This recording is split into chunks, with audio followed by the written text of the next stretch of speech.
Хангаан бүсийн зөвлөлийн анх дахь хуралдаан Арангаа аймагт боллоо. Хангаан бүсэд Арангаа, Үрхангай, Баянгор аймаг хамаардаг. Энэ бүс нутгийг уламжилт мал аж ахуйн төрөлцсөн хот байгуулалтын дэд ус байхаар засгийн газрын хөтөлбөрт тусгасан байна.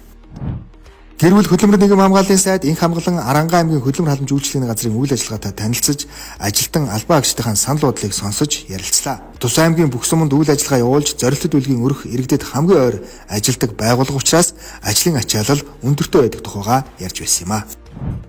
Хувийн нэмэлт тэтгэврийн тухай хуулийн төслийг боловсруулах ажлын хэсгийн өргөдгсөн уулзалт боллоо.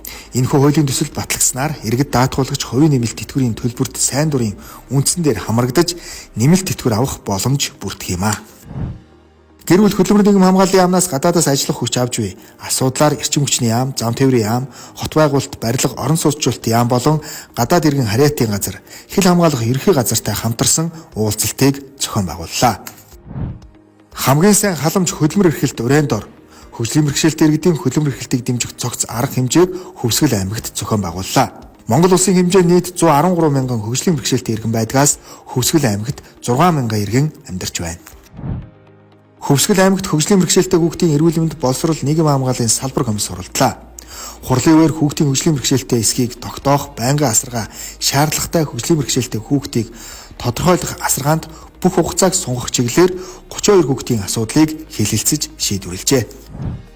Азийн хөгжлийн банкны дэмжлэгтээр хэрэгжиж буй залуучуудын хөдөлмөр эрхлэлт судалгааны ажлын хүрээнд холбогдох албан тушаалтнуудын оролцсон уулзалт боллоо. Сүүлийн жилүүдэд залуучуудын хөдөлмөр эрхлэлт буурч эдийн засгийн идэвхгүй байдал нэмэгдэж байгаа нь тулгымцсан асуудал болоод байна.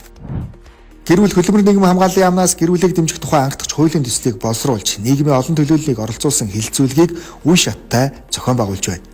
Монгол Улсын их сургуулийн хүн амын зүйн хөтөлбөрийн эрдэмтэн судлаач багш нар хүн амын зүйн асуудлыг голлон анхаарч гэр бүлийг дэмжих нь зүйтэй гэдгийг онцоллоо. Гэр бүл хөдөлмөр нийгэм хамгааллын яамнаас эмэгтэйчүүдийн хөгжил хамгааллын чиглэлээр төр иргэний нийгмийн байгууллагын түншлэл хамтын ажиллагаа сэдвт хэлэлцүүлгийг зохион байгууллаа. Ажил мэргэжлийн чиг баримжаа олгох, үйлчлэгээний эрх зүйн тогтолцоо, чанар хүртээмжийн асуудал сэдвт үндэсний 2 дугаар зөвлөлт хэлэлцүүлэг боллоо. Манай улсын хөдөлмөрийн зах зээлд хөдөлмөр эрхлэлт, боловсролын бодлогын уялдаа холбоо хангалтгүй улмаас хөдөлмөрийн эрэлт нийлүүлэлтийн зөрүү үүссэн. Ялангуяа мэргэжил ур чадварын зөрүүтэй байдал түлхүү илэрч байна.